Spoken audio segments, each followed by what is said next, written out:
Yo, it's Big Ant, the spokesman, man. We back. Another edition of Urban Politicians TV, UPTV. Make sure you stay on your pivot at all times, man. Had to come tap in as the conversation with Drake and the issues between him, Metro Boomin, and Future have made their way into the news, the headlines, and the rap and hip-hop blogs on Instagram and Twitter once again. Now, if you take it back to March when everything kicked off, when Future and Metro Boomin dropped the We Don't Trust You project, the Like That verse was the first thing getting broke down immediately after. As people was listening to it, breaking down the lyrics, he went directly at J. Cole and Drake in response to first person shooter. Then as soon as that settled in, everybody started talking about, well, we know that in the past, according to what had already hit the blogs and was out there, Drake and Metro Boomin supposed to have some type of issues, which neither one of them never confirmed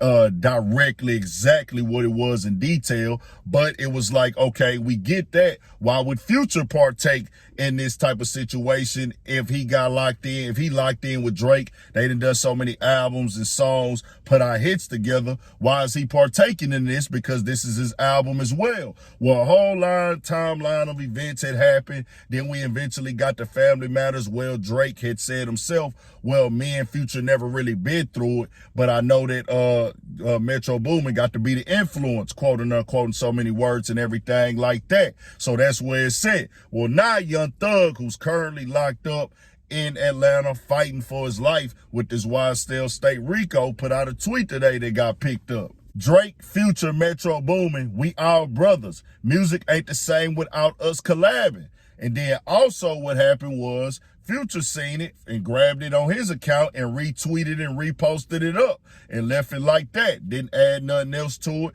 but he did acknowledge it. He got the tweet. He reshared it, and I don't know exactly what that means, but the blogs picked it up as well. It got put out there that, hey, Future reacted to it.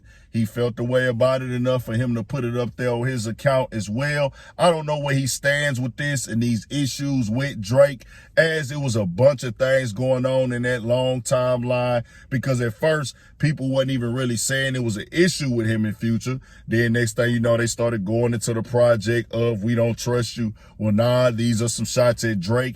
Neither one of them fully confirmed what was shots and what ain't. They had a gang of theories on the internet about what the beef with them two could be about, but then it kind of died down for a bit. Little subliminals on Twitter, Instagram here and there. Rick Ross ended up getting involved, and then next thing you know, we seen Once We Still Don't Trust You come out. There were more people on that project dissing Drake as well. ASAP Rocky, The Weeknd, Future partaking in that also. That became a conversation. So it's like, well, oh man, it must be really that deep with them two. Who knows? But then Kendrick Lamar took the forefront against Drake, and to me, where it's at today, because even like Metro Boomin, he was going back and forth with Drake on Twitter, throwing little jabs out there, even put out the BBL Drizzy beat and things of that nature, was putting out certain tweets. They were mocking each other online. Drake was mocking Metro.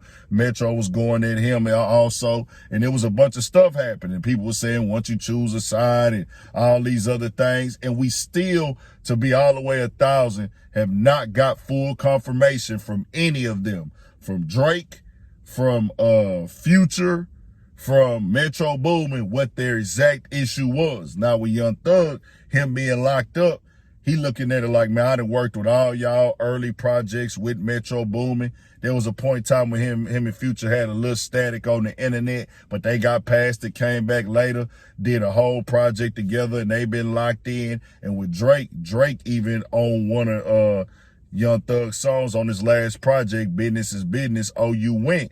So he looking at it from a music perspective. He going through what he going through right now while locked up, fighting for his freedom and things like that in that Rico. So he probably like, man, bro, y'all put all this to the side. I'm thinking on a high level right now, because this ain't really no street beef that we know of. I don't think it's no street beef at all, especially with like Kendrick and Drake. That was just a musical battle. Now, people that most definitely took some of them things that was said personal, but it was never like, oh man, something happened to somebody in y'all crew in a fist fight or somebody lost their life or nothing like that. It was just, hey, we going for the big dog #1 spot at this point in time. But with everything going in the game with Drake, with Future, with Metro Boomin. And, you know, when you got a partner that's behind the scenes and going through what he going through like Young Thug, it might make you reconsider, like, bro, do we still steady got to keep pushing this? Do we still got to keep feeling this way? Is it really this deep, or can it be overlooked?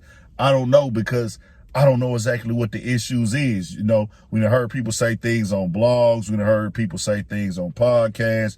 You hear the theories online, but I don't know what's deep and what ain't. And I don't know how people feel about certain things that they done been through with other people either. But I don't even know exactly what it is to really give an opinion on what they issues are.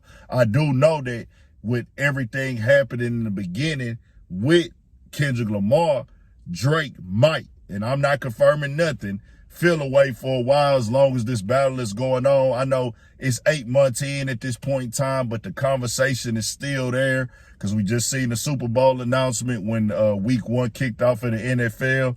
Kendrick Lamar threw a little jab out there in that situation and said you only ain't no round twos, ain't no game twos. You got to show up on the game. Then we know he's going to be performing Not Like Us at the Super Bowl. We do know that he's got the Grammy nominations for the song as well, even just won a BET Hip Hop Awards. And I don't know how much of that does Drake tie in to everything as it relates to Metro Boomin and Future being a part of it, of the storyline and things. Then even with J. Cole just acknowledging the battle on his latest song, Porter Antonio, is still being a part of the conversation. But, you know, they make their own decisions. They their own man. You know, I don't know, bro. We just got to wait and see. And then, you know, the more and more stuff that get put up in the blogs, the more and more things that get put up on social media, it just keeps the conversation going. And I think once everybody get back in their regular groove of like dropping music and dropping projects and focusing on rollouts or songs that they trying to put out that ain't got no ties to it, it'll get to a point where boys will, all right, it's over with now. But right now with that song with Kendrick Lamar still rolling out, the whole after effect of it, and then everything else tied to it, jabs that Drake is still throwing out there on social media. Who just knows where everybody stands? Everybody's still throwing little stuff out there on social media, but Future did retweet it, so we shall see. Tell me what y'all think. We got more coming, more videos, all at 1,000 for shit show. Stay on your pivot.